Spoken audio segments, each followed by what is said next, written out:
کمر تو توڑنا ایک آسان کام نہیں ہے. جو 30 سال سے دہشت گرد منظم ہیں اور افغانستان سے بھی اس صوبے کی بارڈر لگتا ہے، تو یہ کوئی آسان کام نہیں ہے. لیکن پورے ملک نے ایک جسے کہتے ہیں اپنی ساری قوت دی ہوئی ہے اس حکومت کو. سارا ایک اجتماعی شراکت داری سے ایک نیشنل ایکشن پلان بنا کے دے دیا ہے. فنڈامنٹل رائٹس بھی اس میں سلب ہوئی ہوئی ہیں کہ بھائی جس انسٹرومنٹ کی ضرورت ہے آپ استعمال کریں، جو وسائل کی ضرورت ہے آپ استعمال کریں. سینٹ میں تو ہم نے کہا تھا کہ اب 2 ارب روپے آپ اور ڈالیں اس پلان میں، اور ہمیں کہہ دیا گیا نہیں ہمیں ضرورت نہیں ہے. آپ مجھے بتائیں کیسے کہہ سکتے ہیں ضرورت نہیں ہے؟ جب سانحہ ہوتا ہے تو سوال اٹھتا ہے، سانحہ ہوتا ہے تو بچوں کی I'm sorry میں I don't believe in channeling outrage like this، اور تحمل سے بات کرنی چاہیے. لیکن یہ جب بھی اس طرح کی ٹریجڈی ہوتی ہے تو ہی آپ مل جل کے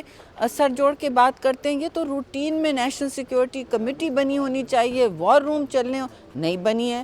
تو افسوس بھی ہو رہا ہے، غم و غصے کا بھی اظہار ہوگا، خون کے آنسو یہ پورا ملک رو رہا ہے. یہ جی بہت تشویشناک اس لیے ہے کیونکہ جو ایک دیکھا تھا ہم نے ایک پیریڈ خاموشی کا، اب اس میں دوبارہ تیزی آ گئی ان کی ایکٹیویٹیز میں.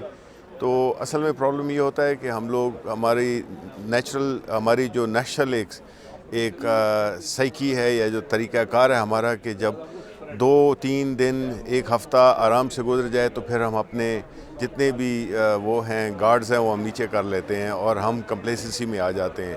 ہم سمجھتے ہیں کہ بس خطرہ ٹل گیا ہے اور اب سب امن امان ہے، جبکہ ایسا ہوتا نہیں ہے. یہ تو ایک لمبی جنگ ہے اور اس میں آپ کو یہ دیکھنا ہوگا کہ یہ اس کی کوئی ایک آپ لائن نہیں ڈرا کر سکتے کہ آپ کے ملک میں اب یہ دہشت گردی ختم ہو گئی ہے یا کم ہو گئی ہے. یہ آپ کو اسی طرح 24 گھنٹے اور جتنے بھی ادارے ہیں ان کو اس پہ ویجیلنس پہ رہنا ہوگا، جو کہ میرا خیال ہے کہ نہیں ہے. یقیناً بہت تشویشناک ہے، اور یہ ایک ریئیکشن تھا جیسے جیسے پاکستان سے ان کا صفایا ہوتا جا رہا ہے، یہ کارنر ہوتے جا رہے ہیں، اور اب پنجاب میں بھی ان کے اوپر ہاتھ ڈالا گیا ہے. تو وہ ایک ریئیکشن آ رہا ہے جس کی جو ہم ایکسپیکٹ کر رہے تھے کہ آئے گا.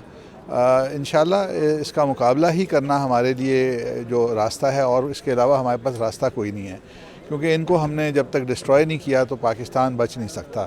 اور میں سمجھتا ہوں کہ آج پوری قوم اس کے اوپر متحد ہے، اور یہ جو ہمارے بچوں کو اور ہمارے سافٹ ٹارگٹس کو یہ ٹارگٹ کرتے ہیں، یہ اپنا کوئی مقصد حاصل نہیں کر سکیں گے. ان کا ایجنڈا، اپنے ایجنڈے کو یہ خود تباہ کر رہے ہیں.